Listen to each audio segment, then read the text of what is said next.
Le Ramadan est le 9e mois du calendrier lunaire islamique. Il commémore la première révélation du Coran au prophète Muhammad. Du lever au coucher du soleil, les fidèles s'abstiennent de manger, de boire et de fumer.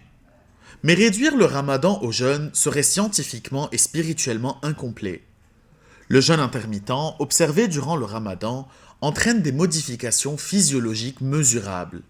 Après plusieurs heures sans apport calorique, l'organisme puise dans ses réserves de sucre stockées.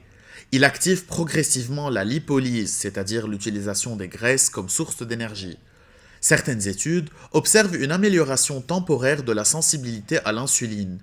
Le rythme circadien, en revanche, est perturbé. Le sommeil se fragmente.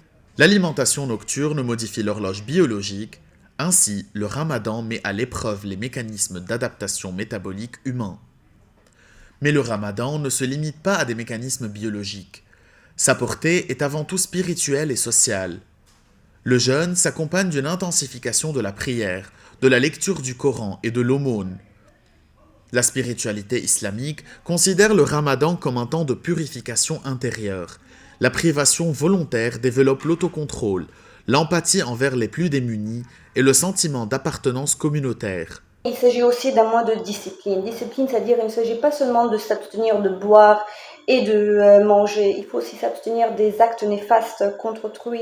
Il s'agit aussi d'éliminer nos comportements négatifs et aussi de s'abstenir de faire du mal à autrui. Personnellement, c'est un choix volontaire, un choix de me priver dans un rythme effréné ou dans un monde de consommation où nous avançons avec une vitesse très rapide et où nous refusons de nous priver parfois de certaines choses, estimant que c'est des choses qui sont indispensables dans notre vie.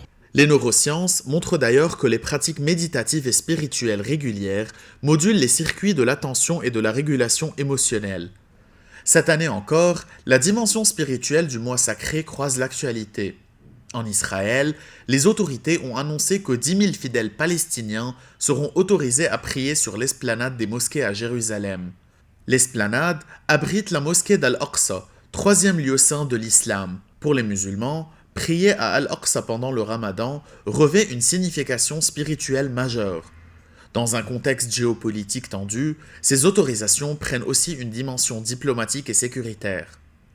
Plus qu'un simple jeûne, le Ramadan est un mois de transformation, un temps où le corps ralentit, où l'esprit s'intensifie et où la communauté se rassemble.